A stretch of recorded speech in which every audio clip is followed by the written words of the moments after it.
Bismillahirrahmanirrahim. Assalamu alaikum dear students. Hope so you all are fine. Today we are going to discuss about molecular scissor और restriction enzyme. सबसे पहले इसकी history देख लेते हैं. molecular scissor या restriction enzyme को लेट 1960s में डिस्कवर किया गया था. कहीं कहीं पे 1970 भी आता है. मीन्स इसको 1960 से 1970 के दरमियान वाले टाइम में जो है वो डिस्कवर किया गया था बाय स्टॉटलैंड एंड अर्बर वैन. इन दोनों ने जो है वो इस पे वर्क किया था और इसको जो है वो डिस्कवर किया था. ये बेसिकली नेचुरली जो प्रेजेंट होता है ना, ये बैक्टीरिया के अंदर प्रेजेंट होता है. ठीक है, बैक्टीरिया से इसको एक्सट्रैक्ट किया जाता है. जो फर्स्ट रिस्ट्रिक्शन एंजाइम था उसका नेम था हिंड 2.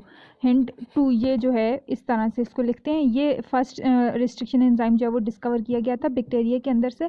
और ये रिस्ट्रिक्शन एंजाइम जो है वो ऑलमोस्ट 3000 अभी तक डिस्कवर हो चुके हैं, जिसमें से 600 जो है वो कमर्शियली यूज़ हो रहे हैं. ठीक है, मीन्स के 3000 जो है वो डिफरेंट बैक्टीरिया से जो है वो बैक्टीरिया के भी डिफरेंट स्ट्रेंस के अंदर डिफरेंट रिस्ट्रिक्शन एंजाइम्स होते हैं. ठीक है, तो उसके जो है वो ये बैक्टीरिया के अंदर से जो है वो डिस्कवर किए गए. और मीन्स कि अब वो सारे के सारे बैक्टीरिया से ही उनकी एक्सट्रैक्शन नहीं हो रही, अब उनको कमर्शियली आर्टिफिशली भी जो है वो प्रिपेयर किया जाता है, या एक लेके उसकी जो है वो फर्दर कॉपिंग की जाती है, तो उनको फिर आगे जो है वो यूज़ किया जाता है डिफरेंट पर्पज़ में.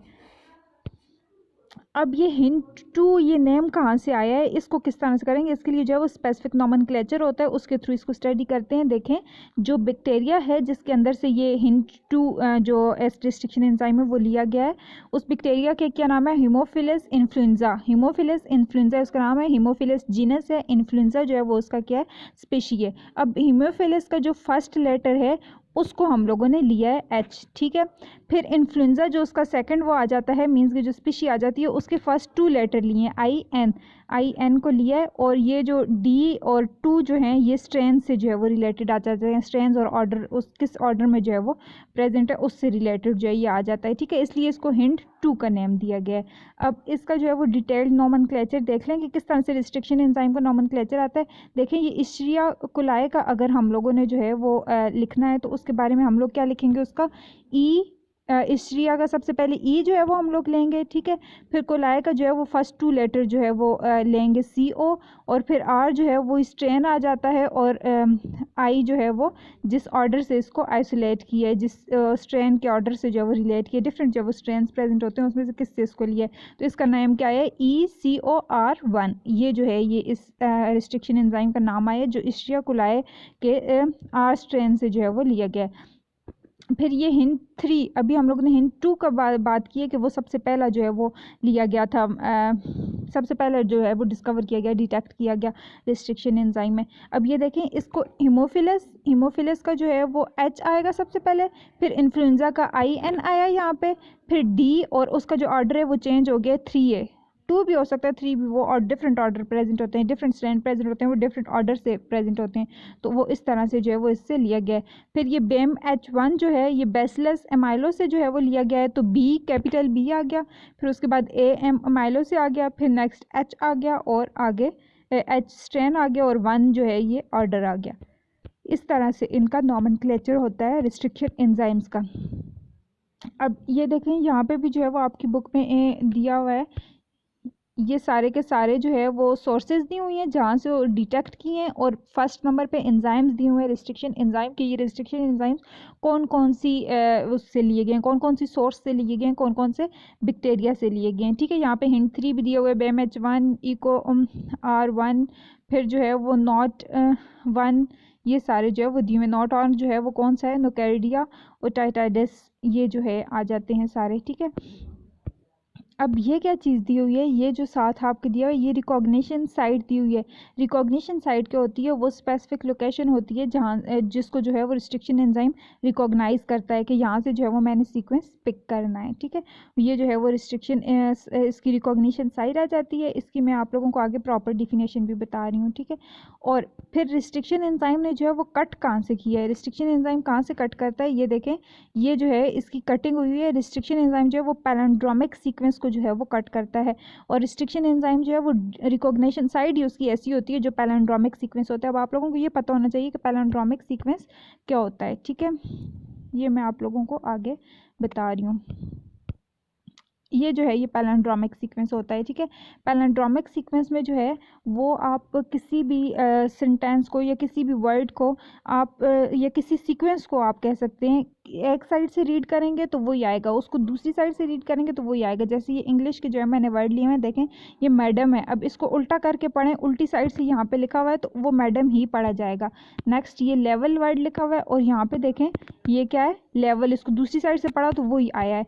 तो पैलिंड्रोमिक सीक्वेंस कौन से होते हैं, जिनको दोनों साइड से रीड करें तो वो सेम आते हैं, ठीक है। पैलिंड्रोमिक सीक्वेंस कौन से होते हैं, genetic palindromes are similar to verbal palindromes. A palindromic sequence in DNA is one in which the 5' end to 3' end base pair sequence is identical on both strands.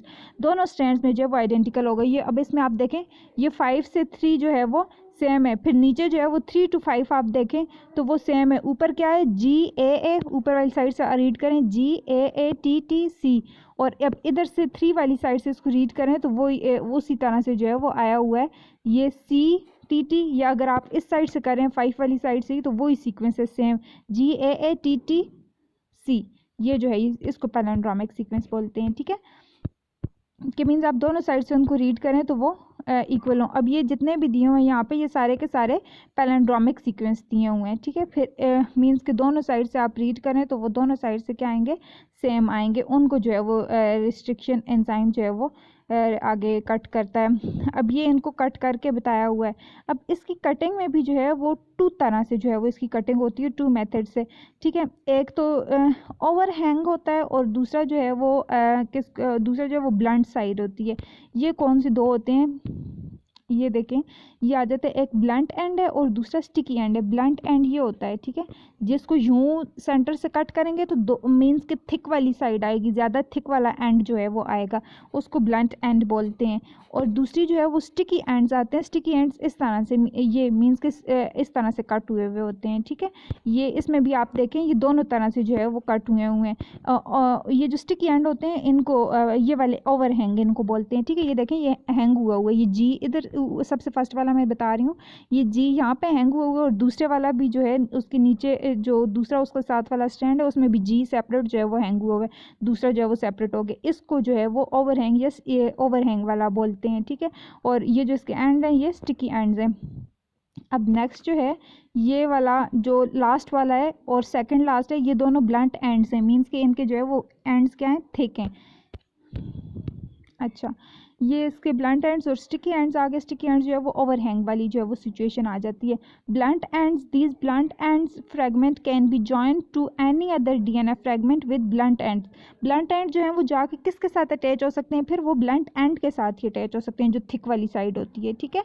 और जो दूसरे आ जाते हैं DNA fragments with complementary sticky ends can be combined to create new molecule which allow the creation and manipulation of DNA sequence from different sources. और जो complementary ये जो आ जाते हैं स्टिकी एंड्स वाले वो जाके स्टिकी एंड्स के साथ ही अटैच होते हैं।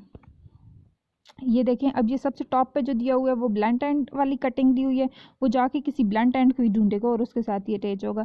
फिर जो स्टिकी एंड्स वाले होते हैं, ये स्टिकी एंड वाले जाके किसी स्टिकी एंड वाले मीन्स जो इस तरह ओवर हैंग फॉर्म में प्रेजेंट होता है उसके साथ ही जाके अपनी अटैचमेंट शो करते हैं। ये पैलिंड्रोमिक सीक्वेंस का आपको बता दिया कि जो पैलिंड्रोमिक सीक्वेंस होता है वो कौन सा होता है, जो दोनों साइड से रीड करें तो सेम होता है, और ये इसमें रिस्ट्रिक्शन एंजाइम जो है वो उसी साइड को लेता है जो कि जिसका पैलिंड्रोमिक सीक्वेंस होता है, उसी रिकॉग्निशन साइड को सिलेक्ट करता है अपने लिए, ठीक है।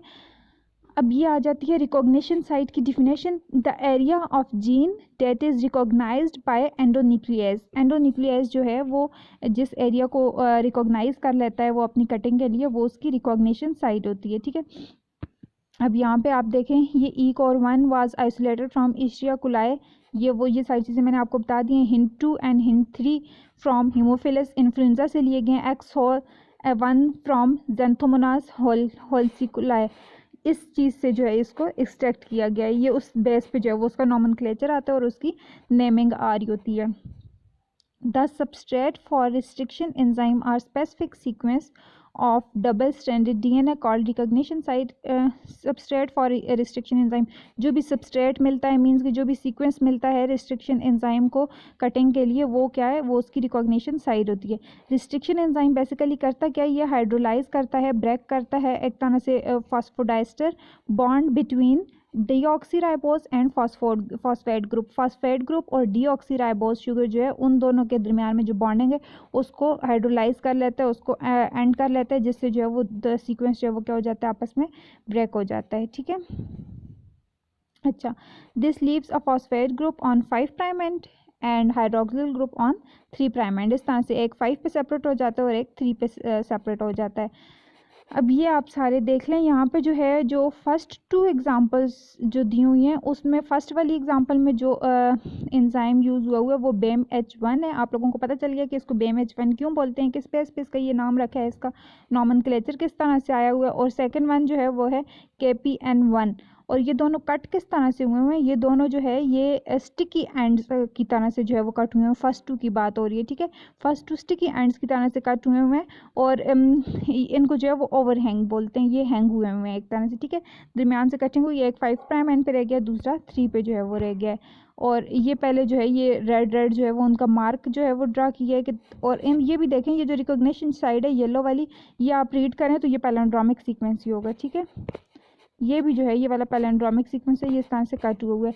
फिर इसके बाद लास्ट वाला जो है वो ब्लंट आ जाती है, ब्लंट साइड आ जाती है। ब्लंट साइड जो है वो सेंटर से कट हुई हुई है, देखें ब्लंट साइड में जो है वो जो एंड आए हुए हैं वो थिक हैं, ये भी पैलिंड्रोमिक सीक्वेंस, लेकिन ये सेंटर से कट हुआ है तो ये ब्लंट एंड मीन्स के थिक एंड आया है। ये देखें ये दोनों जो है इस तरह सेपरेट में, अब ये जाके किसी ब्लंट एंड वाली साइड पर ही जाके अपनी अटैचमेंट शो करेंगे।